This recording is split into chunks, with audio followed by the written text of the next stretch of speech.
All right, guys, welcome to the Clinic Growth Accelerator Show. This is where we teach you how to get more new patients, make more profit per patient, and keep them as long as humanly possible. I'm your host, Jeff EK. Today, we have one of my more anticipated guests, to say the least. This gentleman, as you get to know him on the show today, he is a wealth of knowledge in chiropractic. He built his own practice to quite literally remarkable numbers. He then stepped away and ultimately made his mission to coach and help more practices, most notably in the cash-based space, which if you follow the show, we do talk a lot about cash-based chiropractic care. It resonates with us. My journey started as a cash-based patient. So this gentleman is going to give you guys a wealth of knowledge and some trends into what he's seeing in the chiropractic profession today. Before I introduce our guest, I want to remind you guys that the show is free, but we do ask you to pay the fee. Now, how does that work? That means that if you get value from the show, we do grow organically. So that means we don't run ads or anything like that. We don't fill your ears full of stuff that we don't actually use just to make some sort of affiliate commission. We just believe in straight value. So that means is the following. That means that if you get value from the show, then share it forward. Share it to somebody who might get value. That could be a loved one, a fellow colleague, a new chiropractor getting into practice. Anyone will do as long as you feel like they would get value. Now, to be clear on that too, it goes reverse. If we do an absolute shit job, then you don't need to share the show. That's how that works. That's value exchange right there. Okay, so if you get value, share the show. Now, my guest today is Dr. Pete Camiolo. He is one of the co-CEOs of Remarkable Practice. If you don't know Remarkable, Remarkable is like a cutting-edge practice management group that goes much further than practice management. I mean, these guys talk about all things related to business, and there's a reason why they have seen so much success. If you've ever been to one of their immersions, they'll actually pack like 700 to 1,000 people into a room. So, I mean, these guys are no joke. So Pete is going to be sharing his journey with us in addition to a lot of wisdom, And Pete, before we do, first of all, welcome to the show. And second of all, I want people to start off by knowing you, because you have a very impressive track record in building your own practice. It's not like you were just like, hey, I'm going to coach, you know? Right. You built and then you coached. So first, welcome, and then I want to hear about your story. Yeah, man. First of all, thanks for having me. And it's an honor to be on this show. I've actually, from my relationship with Jeff, started years ago with just him being a brother saying, hey, we help, chiropractors get more new people in the door. And so anything we can do to serve, let us know. And I love your attitude right out of the gates, man. Right from the first time I met you 3, 4, 5 years ago, whatever it's been now, I don't remember the exact time, but man, you've just been steady, consistent with what you do, delivering value, helping chiropractors reach more people, because our mission is to help more chiropractors help more people. And you do such an important part of that work, because we all know it starts at the top. You got to hit the top of the funnel. You can't help the people you don't attract. You can't help the people you don't convert. You can't help the people you don't retain. Every step of the way, there's a level of breakthrough that has to happen. So you are a significant part of that. And even just the way you shared your mission, which is not just to get new patients in, but to keep them in. So that's huge for us. So yeah, man, thank you for having me on the show. And, for me, my story, my chiropractic story actually started many, many years ago. When my brother Jonathan, so I'm one of 6 kids. I'm a 4th born. My brother Jonathan is just older than me, less than 2 years older. Was very sickly growing up, and he was in and out of doctor's office my entire childhood. He was asthmatic. It was the first condition I remember him being diagnosed with, the asthma and asthmatic. And I remember him carrying around that the inhaler everywhere he went. He had to have that with him. And I remember having, seeing him like sitting on the sidelines at a game, or, at school, like sitting by a tree, trying to couldn't play kickball anymore or whatever. I just remember a lot of times in his life really having a hard time breathing. And, I don't know about you, man, but having a hard time breathing is a scary thing. I now see that now as a dad. I'm a husband and father. I have 5 kids. And, anytime you see somebody exerting themselves and all of a sudden can't breathe, that's scary. So my introduction to chiropractic really started early in my life. I wish that my brother went to the chiropractor when he was 7, because that's when he needed it.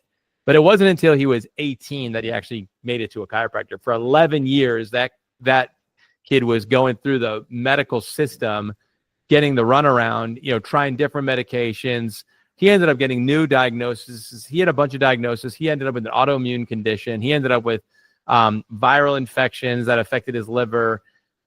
He got to the point where he had to drop out of a full ride that he had academic scholarship to Seton Hall University to go to, and we ended up in Mexico at a cancer institution called the Gershon Institute. This was back in the mid 90s. And they ended up doing a detoxification program with him. He was quarantined there for 3 weeks.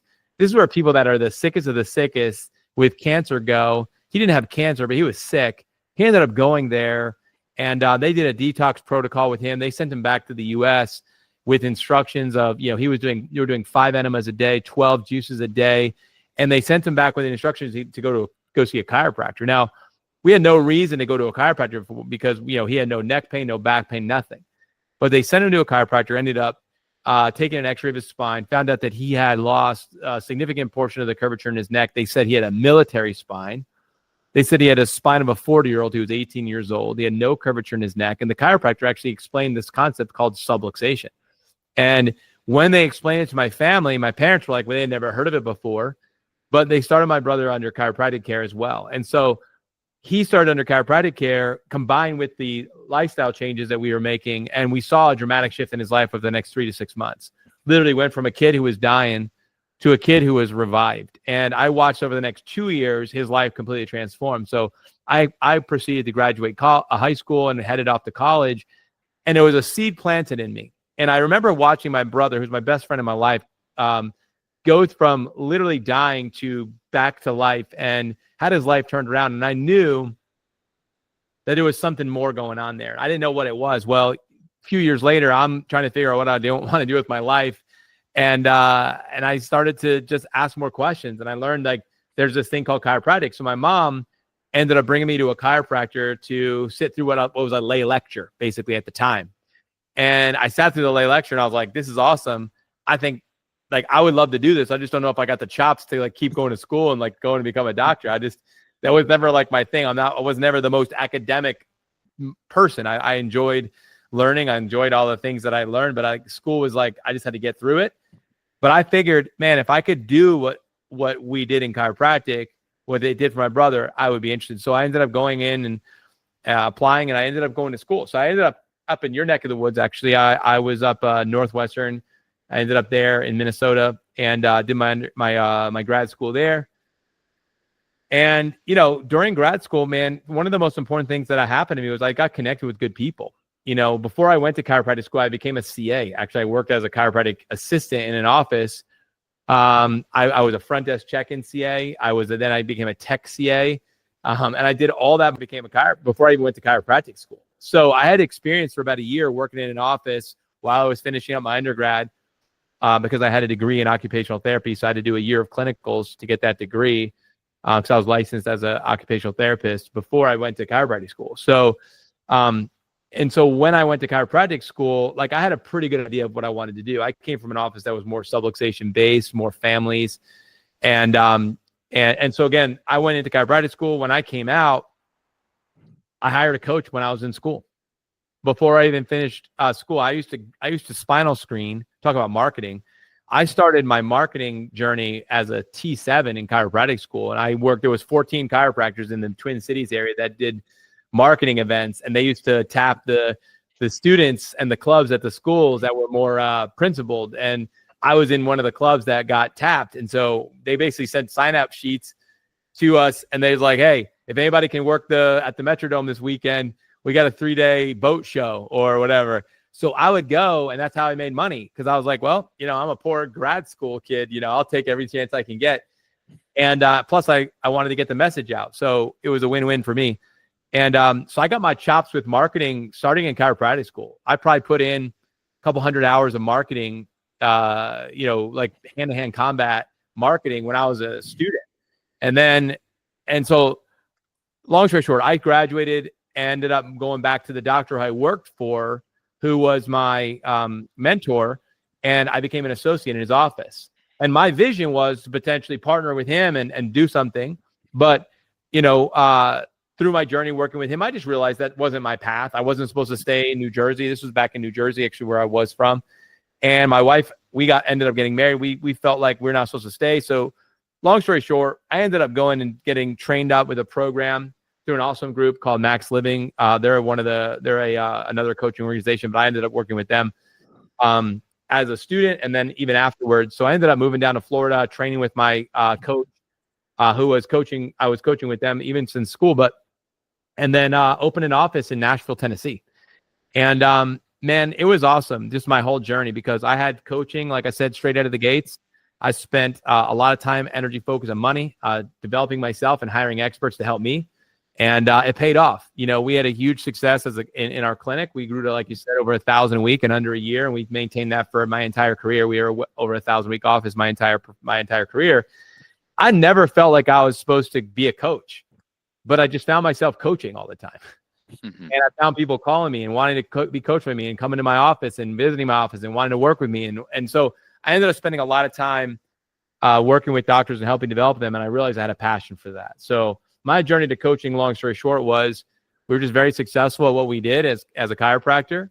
Again, never had an intention to do this as my work, but this is my work now. I've since sold that clinic to one of my awesome associate doctors, and he's cranking away. And I've since then launched another business, a coaching business, and I partnered up with Dr. Stephen Franson as well. And we've been doing this for the last almost 7 years together. And I was coaching before that for a few years. So I love the work that I get to do. I love serving chiropractic and chiropractors, and I love being a chiropractor, and I love the work that I get to do, man. In our profession, there's no better profession in the world.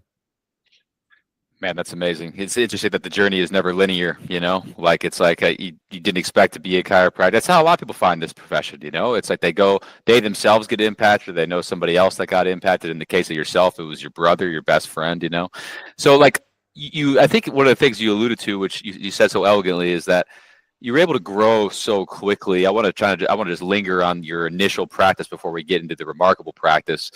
What would you say was your biggest failure early on, though? Because again, you hired coaches right away, so you were smart in that. And I think a lot of people usually will say that.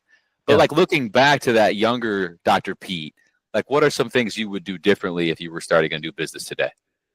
Yeah, well, if I was starting a new business today, I would have been more intentional about building out my team sooner. My coaches always told me, like, you're 1 or 2 hires behind right now. I was very understaffed, undermanned, ran a lean ship for a long time, and I bore the burden of that. I carried the weight of that. It to the detriment of my family. My family paid the price. My wife paid the price. We had a child, my first son had been born, and he paid the price, and there's always a price you're going to pay. Like you said at the beginning of the show, there's a price. And so the cost, it definitely cost me, that, and I think I wished I would have learned, but I had a, mentality that, I was just very GSD, I was just like a hustle. I hustled, and I have a huge capacity as far as my capacity to get things done. And I have an incredible work ethic. So, I just wasn't going to be outworked. I wasn't going to be out hustled. I wasn't going to be outdone. And it's just who I am. It's still who I am to this day. But at that time, I wasn't smart. I was working harder, but not smarter. So it took me a minute. It took me a few challenges, like on the home front, where, my marriage went through some struggles and challenges. And I can talk about that openly today. I've talked about it many times. And, but thankfully I was able to make it through that. And with my wife, we're still married, 18 years we've been married, which is awesome as of now. And so I'm thankful for that, because that's a priority and value in my life. But, it definitely, took a toll, just my, my commitment to my work. And, but just the way that I manage it. So that'd be a lesson learned, was to have built a team sooner, and, to not have to carry that weight. Like I was adjusting 1,000 plus of visits a week myself, one doctor. So if you don't know what that feels like I'm just saying, I did it for years, like one chiropractor adjusting over 1,000 a week. And my adjustments, if you ever been adjusted from me, are legit adjustments. So, I delivered world-class adjustments to over 1,000 people every single week for years. So the toll that takes on your physical body, your mental capacity, and I was an old school marketer, man, like screening 15 hours a week. I did talks 2-3 nights a week. I was I mean, we were going after it. I mean, we had 100 new patients a month. You know, I'm talking like 80 to 120 new ones every single month without digital marketing. So, I mean, if you think about that, like, yeah, we had a lot of internal referrals. I probably averaged 50 new ones a month from internal, but I still was getting 100 new patients a month. And I was getting those a lot through efforts externally, like getting myself outside of that office. So, I mean, in the first 3 years of my clinic, I was working 7 days a week. And I'm proud to say, you know, we helped a lot of people and we were able to make a bigger impact, make a bigger income and all the cool things like that. But it was a cost. And if I looked back, would I have done it differently? Yeah. Do I guide my clients who I serve now differently? Yeah. I mean, I have doctors who I've helped launch, 3 doctors in the last year.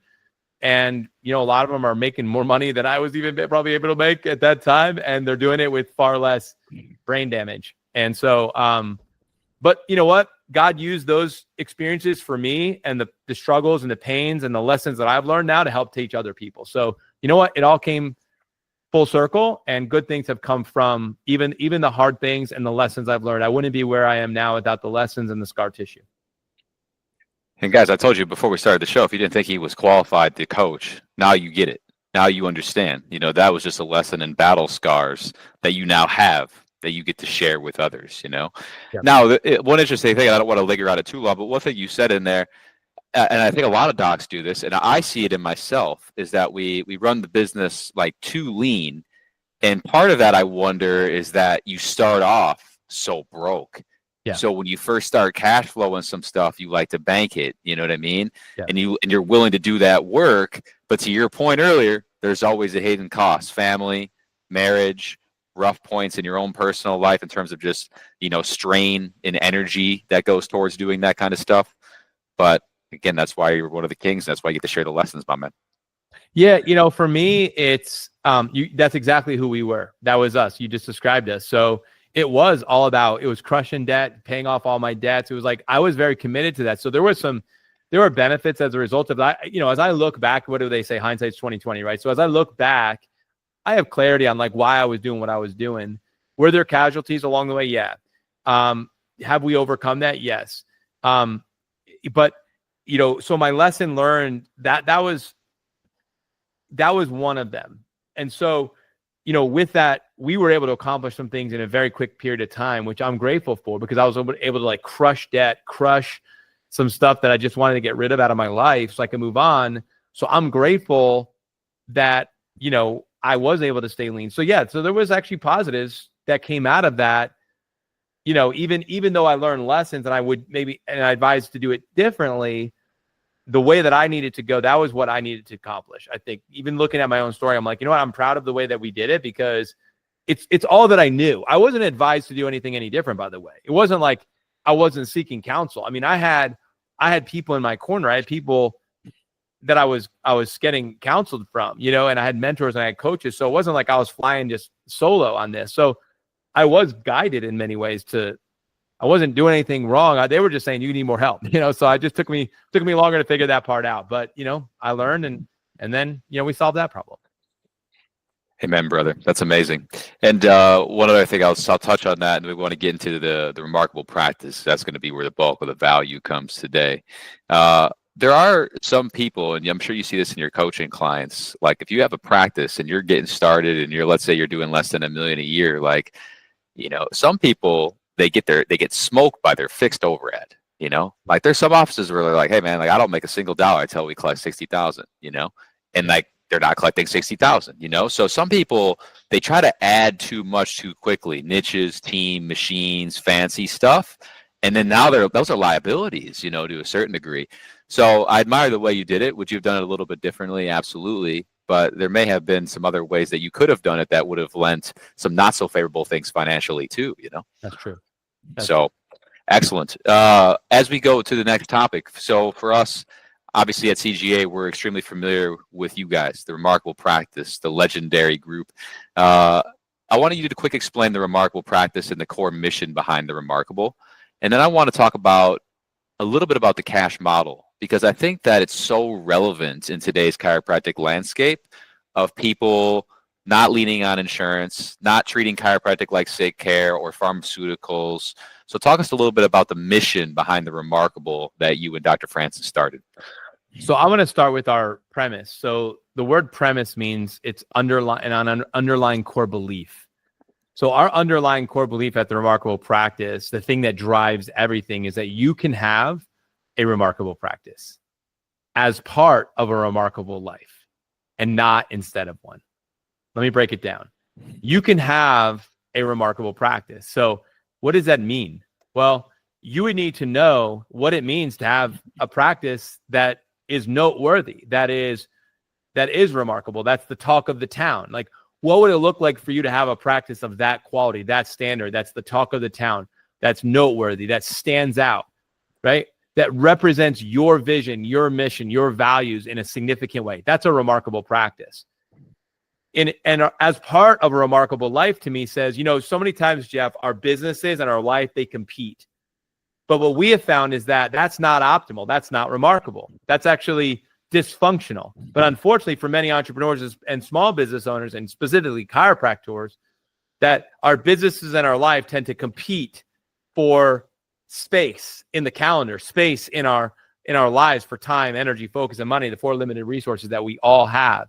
And so what we have found is that our mission, our underlying core belief, is that you can have a remarkable practice as part of a remarkable life, not instead of one. So they don't compete, but they complement. And even better, they integrate, where one supports the other. And so you don't, this whole idea, like living to work, working to live, like you're able to have a life that's supported by your practice and not suppressed by it. So, and then what we have done is we've not only helped people build a remarkable practice, but then what we do is we now help doctors who have built a remarkable practice turn that practice into a business. And so we've organized your journey as a chiropractor into 4 seasons. The 4 seasons being launching a practice and then building a practice. And those are the first 2 seasons of your career. And you have to go through those seasons. There's no shortcuts. There's a way to do it in a more remarkable way. And we can guide you in that. But you got to go through the season of launch and the season of build. But then you get to transition into turning your job into a business. And you do that when you enter into the season of scale. And scale is where you leverage things. You leverage things like marketing companies like CGA. You leverage a team of professionals. You leverage technology. You leverage training. You leverage more practitioners so that the whole business isn't completely dependent on Pete or Jeff. It's not all dependent on us. So if you and I took a vacation or we stepped aside for a minute, everything keeps going and growing. And that's what we teach, is how to turn your job into a business, because most chiropractors don't lay awake at night worried about their practice. You know what they're worried about? It's their business. And that's what we teach. What we believe we're the best in the world at in chiropractic is we're the #1 business coaching organization. That we're not only going to teach you how to build a remarkable practice, but we're going to teach you how to build a remarkable business. And to me, that's where you get to experience this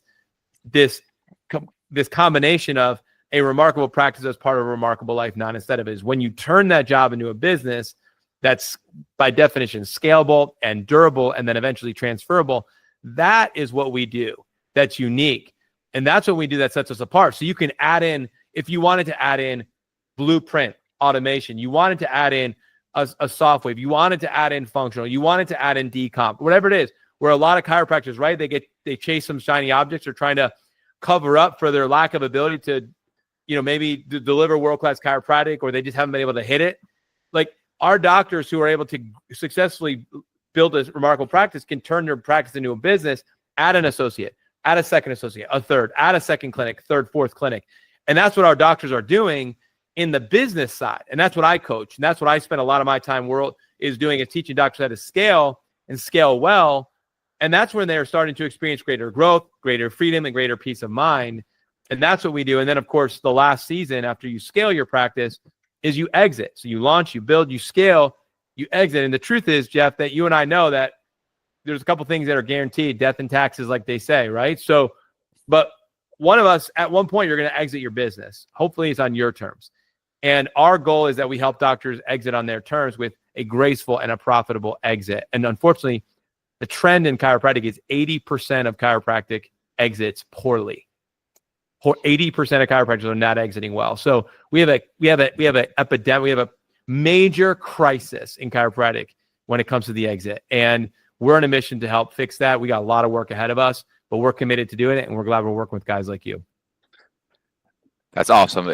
So for someone who's listed, like you have launch, build, scale, exit, seasons of time, different journeys, the inevitable at some point, why, I guess, like, first of all, like, how does a chiropractor listening, how do they know what stage they're currently in? Is it like a revenue thing? Is it a profit thing? Is it like, I'm just feeling this way, or I have this amount of savings? Like, how do we know that? Yeah, it's all of the above. So, well, I'll start with launch. So launches should be time bound, right? Mm-hmm. I have what I call the failure to launch, which is like, we're trying to launch, but we keep hitting the ground. We're trying to launch. Technically, that person is not in launch, they're in build, because ours is a time-bound period. Launching is time-bound. It's from the moment you make the decision you're going to open and you sign a lease or you start a build-out or whatever, and through the first, let's say, 12 months that you're in business. I would call that your launch period. So 3 to 6 months prior to your first day through your first year. So probably somewhere in the 6 to 18-month period of time that you might say is a launch. But you need to exit the launch stage and move into build. So launching is just getting your brand going, getting out there, starting to bring in some patients. You're going to probably be very, very lean in this stage. You might be just you and one other team member. And that's your season of launch. But that needs to come to an end. So there needs to be a revenue benchmark. We like to teach what we call the 7-figure launch. So how do you build $1 million business right from go? And to do that, you have to have a game plan on how to build a 7-figure practice. So what we teach is if you put the pieces into place in the launch, you're literally building a foundation systematically for $1 million practice. So that's the first step, is 6 to 12 to 18 months of launching, getting the business going, new patients coming in. You're starting to, again, generate revenue. You're generating profit. You've got a staff member that starts to help you. Now that's the first step. Second step is build, and this should be the first between year 1 and year 5 to 7 of your career. Some doctors are able to go through the season in 3 years. Some doctors it takes 5, 7, but it shouldn't take you much more than that. And this is where you've now hired 2, 3 CAs. You've now built the business, but it's definitely built around you as the practitioner. It's a solo practitioner office, 1 doc, 2, 3, 4 CA staff, chiropractic assistant staff, and you're probably doing about between $750,000 to about $1 million in that business. You should be able to do that with 1 practitioner and 3 to 4 CAs. And it's at that right around that number, right around that time that you're probably ready to bring on your first associate. That's when you start to make the transition between building a practice and scaling. We like to say it's that transition between the solo practitioner and that first associate. That's when you make the transition, Jeff, from building into scale. Now, should there be a revenue number? Should there be a time? Yes, I gave you the timeline. I said it's between 1 and 7 years. Somewhere between 3 and 5 is the general rule that I see, is that you should be able to be ready to bring on that first associate doctor. The revenue you should be doing is somewhere between $750,000 in annual revenue to about $1 million a year. So somewhere between $60,000 and $85,000 a month in revenue, monthly revenue. You talked about, you threw out that 60 number. So I'm going to start there. Like right about there, you should be in the stage where between that and about $80,000, $85,000 a month, that you're ready to invest, keyword invest, in bringing on another talent, a practitioner, to help you grow to the next level. And it's at that stage you're probably ready to take a vacation. You need a little bit of time. And so that's the perfect time for most practitioners to do that. And then the scale season really should be the next 25 years of your career. Honestly, once you get into scale and you now have an associate, so you're able to give more, you're loving more, you're serving more, you're making a bigger impact, you're making a bigger income, but it's not all dependent on you. You can take a vacation. You can take the long weekends. You can go to that continuing education seminar and keep the office open. Your associate doctor can take a vacation. They can go get married and things don't hit the fan. The practice doesn't have to shut down. You're actually creating a business where people can have lives inside of the business. That's scale. And that should be a 25-year journey where you're actually in that. And then if you grow, as we teach, then you can add a second associate. if you continue to grow as we teach, you could add a third associate. If you want to, and it's part of your vision that you want to open a second location, perfect. Now you're in a position, hopefully, because you've built the systems, you've got the foundation in place, where you can take that model and you can plug it in and open a second location. And now you're creating, even more impact. Yes, you're exposed, but if you've done the work and you have everything in place, you should be able to successfully do that, especially if you, follow the strategic plan. And so then that would be, scale, and that could go on for 10, 20, 30 years of your career. And then the final season of your career would be the exit. And the exit is essentially you're retiring from the practice. So let's call it 30, 40 years in, you're ready to, move on, and you want to capture the value for that business. Well, we want to build it so that it's not a liability. Unfortunately, 80% of chiropractic offices trying to exit are liabilities, or not assets. And the practices die with the practitioner because they have a personality-based business. It's not a business, it's a practice, and they never turned it into a business. Yes, they have a brand. Yes, they have a list. Yes, they have a logo. Yes, they have a position in an office in a space on a street corner somewhere. But it's not a business, it's a job. And what happens is it's really hard to transfer that job to somebody successfully. Yes, it can happen. Yes, it has happened. And yes, it will continue to, but it's not optimal. And so a graceful and profitable exit is what we're after. Graceful is you retain all your patients, the brand, the reputation in the marketplace, your staff, all that stays. The revenue stays, the profitability stays. Even when you exit and you pass that baton to the next owner, it's as if nothing changed. That's a graceful exit. And a profitable exit is you're able to capture the value that it's worth. So we teach a 7-figure launch, then build a 7-figure practice. And then when you scale, you create 7 figures of profitability, and then you have a 7-figure exit. So if we can help you do that, that's what we teach. That's the 4 seasons in a nutshell. So elegantly said. And I think, and you've seen this multiple times, many times throughout your career, the biggest thing that I see people running into in this profession is this somewhat, I feel, irrational fear of adding associates. And I know you've seen it. And it's not necessarily like they're afraid to spend the money. I think a lot of it comes deep down and is they're afraid to somehow transfer patients to that new associate that are so used to seeing Dr. Pete, that are so used to seeing Dr. Fred, So how can you coach someone to get over that fear? Because ultimately, if it's a single provider office, anytime they go to exit, as you mentioned, it's personality driven. It's like when these people leave, the revenue is not sticky because they're tied to the person that's leaving. So how does a doctor frame themselves and also maybe frame their patients to ultimately say, hey, look, we are going to be adding another associate. They're not going to be me, but they are still going to deliver exceptional quality care. Because I want to talk about that because so many people get stuck at that level and they never break through. I'm going to go back to a phrase that I like to say all the time is what you win them with, you win them to. If people converted because of the chiropractor, that's the issue. It wasn't about chiropractic. It was about the chiropractor. And that is an issue that you have to deal with in your own self, with your own ego, with your own mindset, your own beliefs, and your own communication. That goes back to day one. So if you make it about chiropractic from the beginning and not about the chiropractor, then you are going to be in a much better position. But if everybody is so attached to you because of your technique and your training and the way you do what you do, and you're the only guy this side of the Mississippi that does it this way, then yeah, people are going to be very attached to you. You've done a great job of getting your brand out there and putting yourself out there as an expert, and everybody loves you. But guess what? They're all dependent upon you. And so it's not about chiropractic. It's about the chiropractor. And unfortunately, you might say, oh, no, but I'm giving world-class chiropractic care.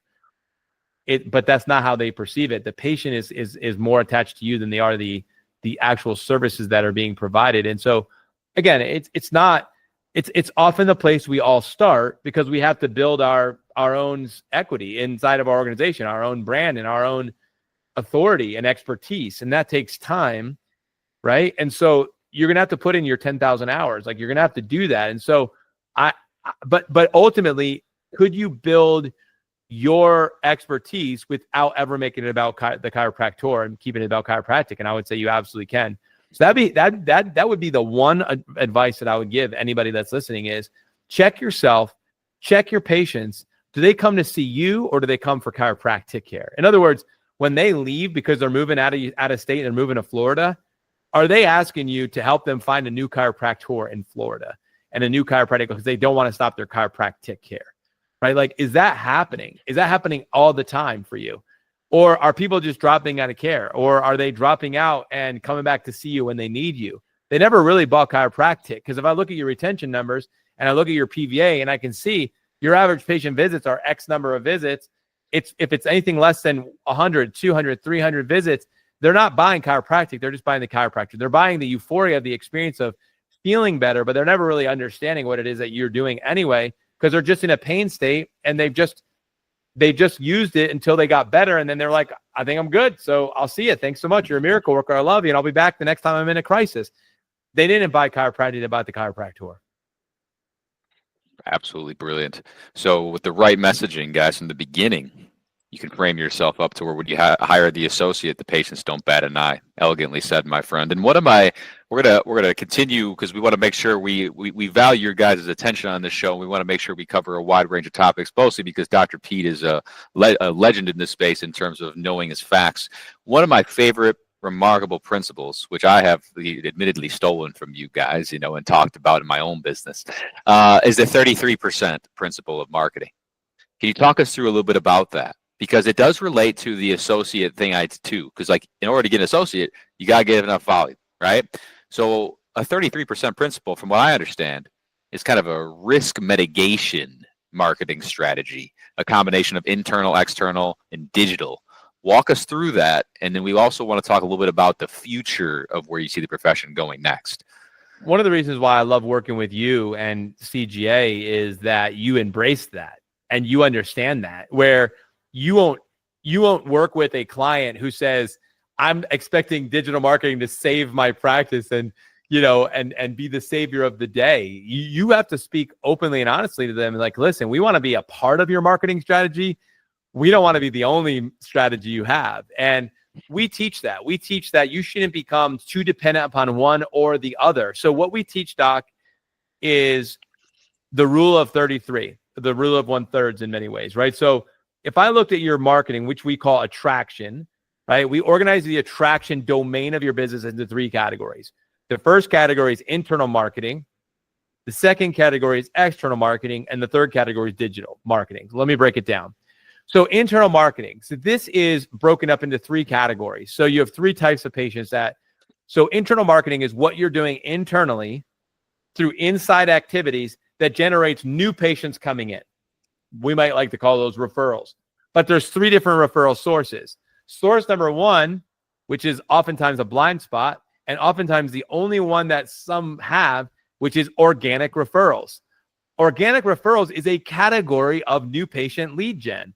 It is an actual person, Pete Camiolo, who happens to be out at the golf course, golfing on Friday morning with my buddies, walking down the green or the fairway, and my buddy comes driving up next to me in a cart. And I'm like, dude, what are you doing? Why are you driving a cart? And he says, dude, I can't walk. And you're like, what are you talking about? And you're like, bro, I was out playing basketball with my kids the other day.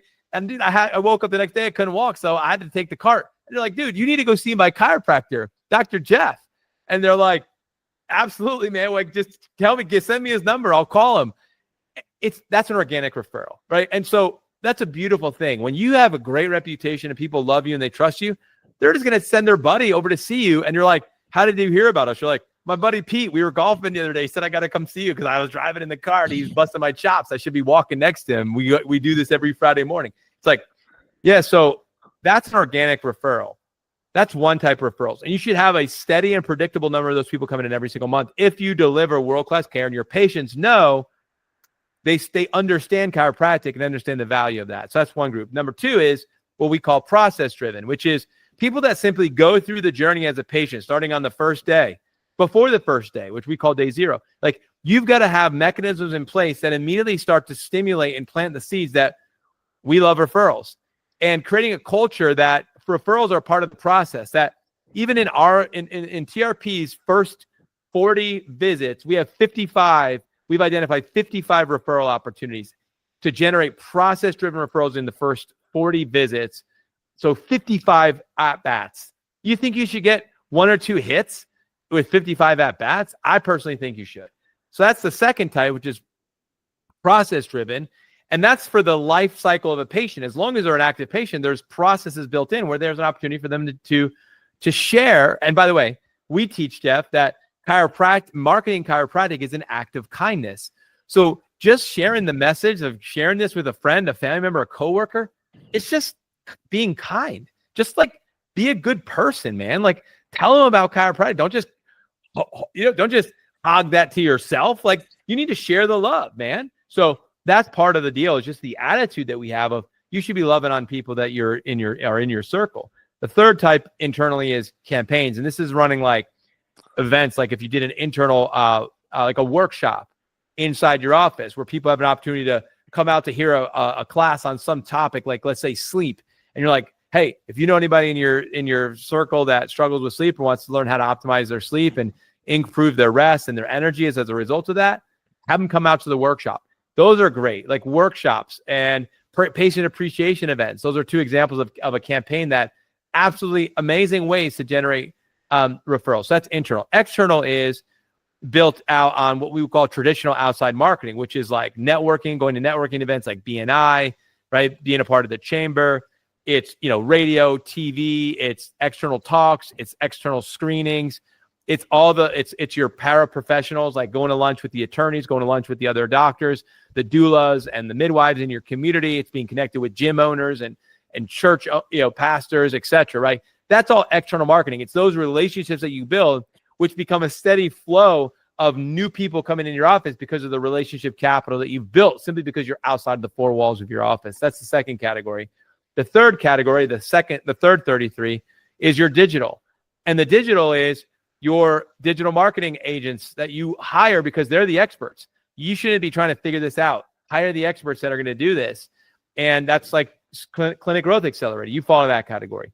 It's your SEO. So your website and your Google positioning from your maps to your search and all that. It's your email list and what you're leveraging through any level of communication to people through technology. So it's digital. Anything that's communicated or used in the digital space to help non-patients become patients, or previously active people to become active people, or people that are somewhat interested and know about you to finally take the next step and actually come in, right? It's leveraging the digital platforms. And what we recommend and teach, Jeff, is that you should, if I looked at your stats after the last 90 days, let's say we looked at Q1 2025, I should look at the last 90 days of your stats and say, if you brought in, let's say you brought in 200 new patients in the first quarter.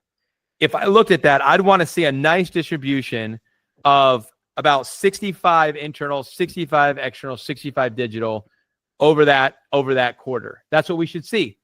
That would have been a nice balanced attack to your marketing. But if it's like 80-20 digital and 20% internal, that's not balanced. If it's 100% zero, that ain't balanced in any direction, whether it's internal, external, or digital, whichever one carries the heaviness. Last thing I'll say is this, Jeff, because there's seasonality to marketing. There's some seasons that are better for external marketing, and then there's some seasons that are maybe not optimal. So there's going to be a distribution where some months or quarters it's going to be heavier in internal, external, digital. But if you look at it over the course of 12 months, it should be a pretty balanced attack. So I don't want to become too blinded to like the full scope of an entire year. So as a coach, I look at it, daily, weekly, monthly, quarterly, annually, and I look at the data, and then we start to figure out how we want to mitigate our exposure by being too leveraged in one area or another. So again, that's just some rules that we use. And I think that's, first of all, absolutely genius. And I think it's a really smart thing for everybody to be doing who's listening, is you just got to have more sources. They always say new patient solves all problem. So it's like we just need to get more poles in the water. We always say the wise fisherman, he always goes down to the river with not one pole or two, but he goes down with 12 because he'll always catch a few fish, So elegantly said. And, as we look to the future with the digital strategies, there's a lot of buzz, around AI and artificial intelligence in general, and all these different softwares that are coming out that we can now use and kind of combine together. In fact, many years ago, my business partner Nick and I, we read a book. It was called "The Future is Faster Than You Think," and it talked about how these technologies are growing exponentially, but they're also working together with other technologies that are growing exponentially. So you get this like beyond hockey stick curve of technology growth. So for you guys, where do you see the profession going in the next 5 to 10 years, especially with the trends? And what I think that comes to mind first for me is the amount that these providers are able to get in terms of revenue per head. That metric may start to change over time, because I know you guys have some golden standards for profitability per employee.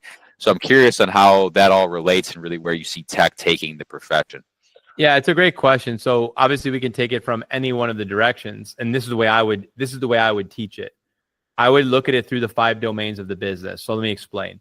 So we've recognized there are 5 domains of a business. Whether you're in a chiropractic business, you could be in a hospitality business. I don't care what the business is. There's 5 domains, but in a particularly for our chiropractic profession, because I know we're speaking to chiropractors, is attraction is the first domain. I literally just broke it down and I've organized it into 3 primary functions. So what we've recognized, there's 5 domains of the business. There's attraction. The second domain is conversion. What is conversion?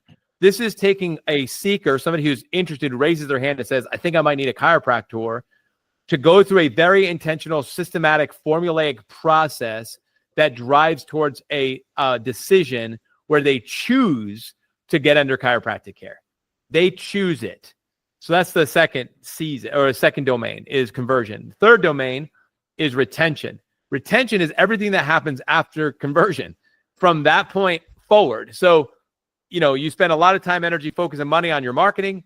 Then you spend a lot of energy on getting somebody in and then taking them through this process where they say yes and they start care. Everything that happens from the moment they start after that is called retention. So that's a huge part of your business. It should actually be your business.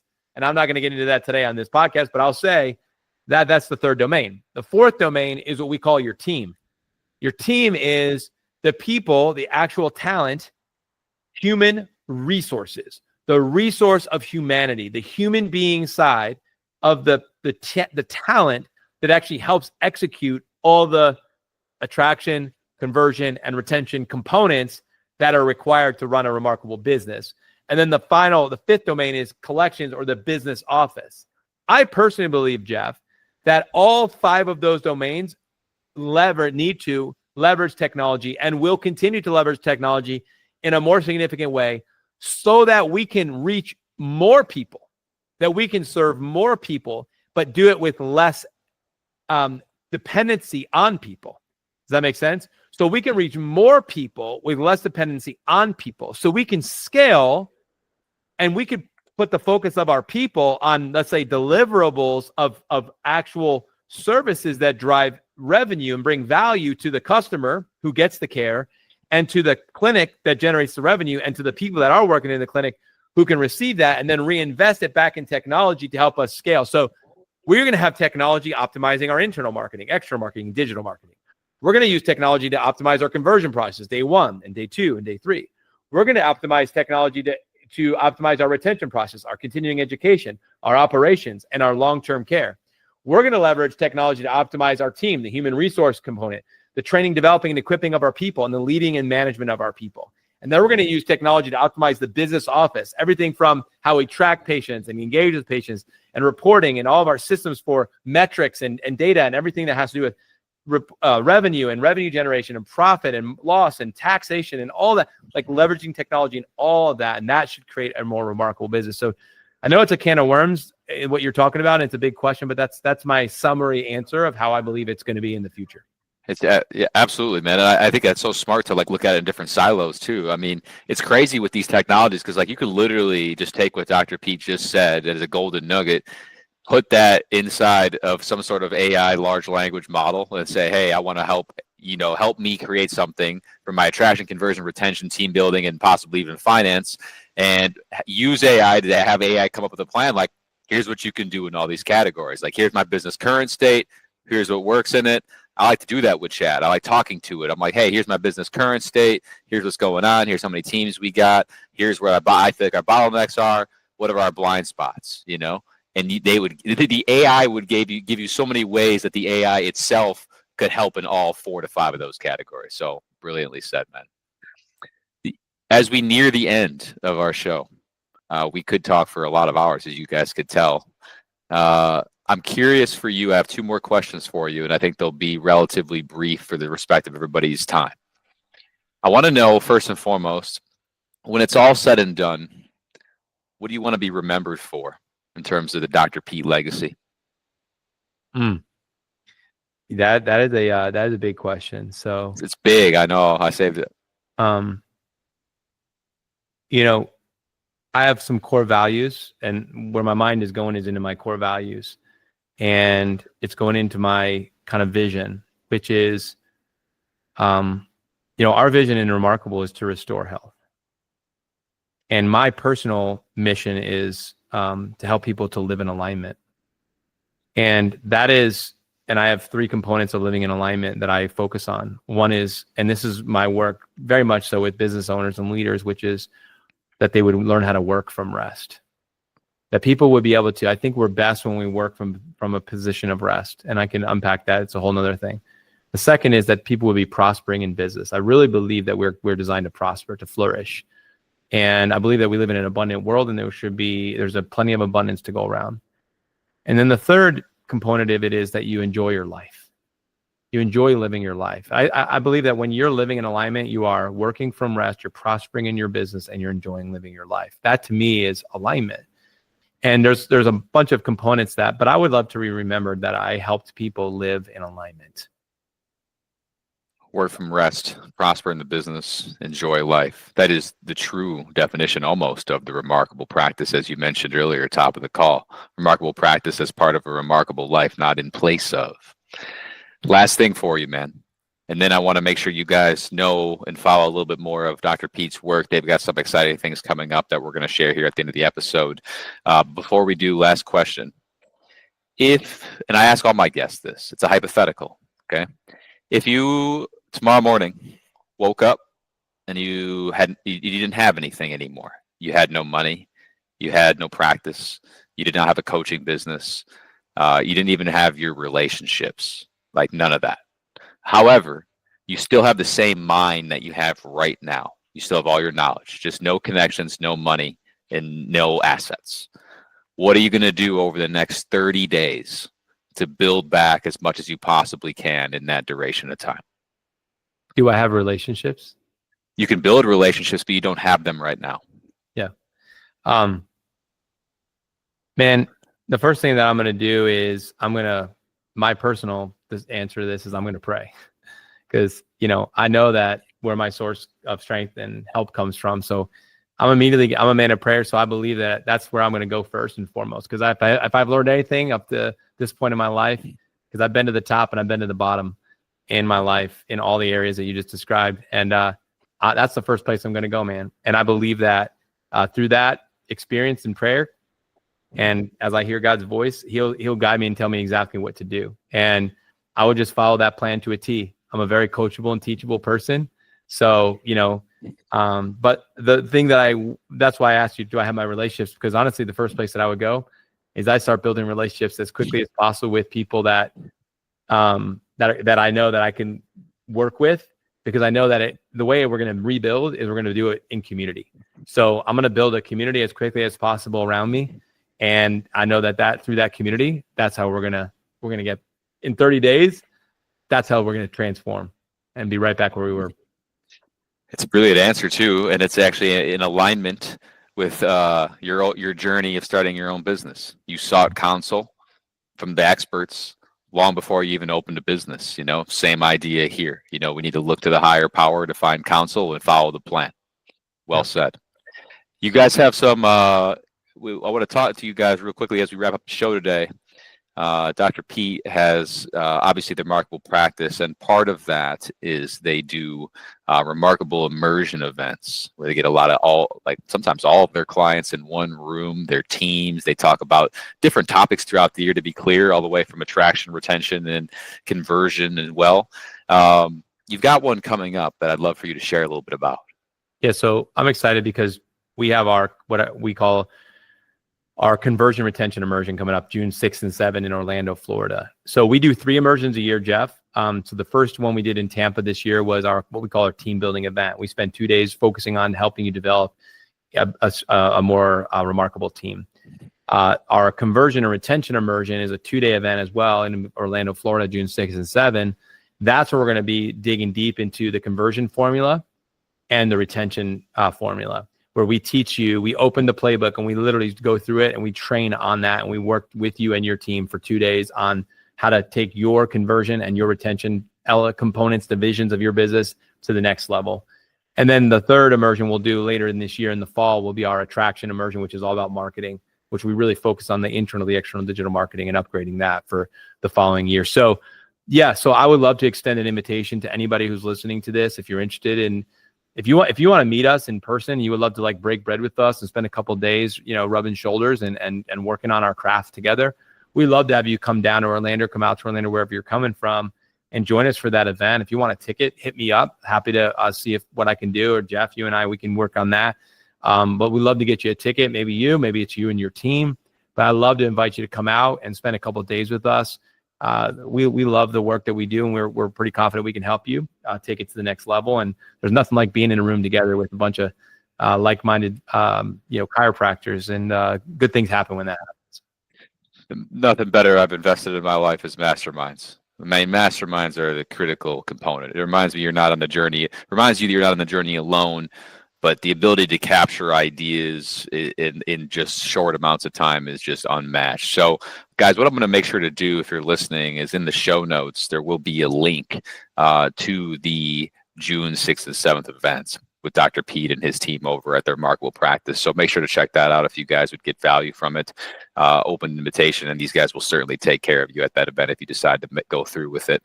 Additionally, if somebody, Pete, enjoys the conversation today and they want to follow your work a little bit more, what would be most appropriate for somebody to get in touch with you?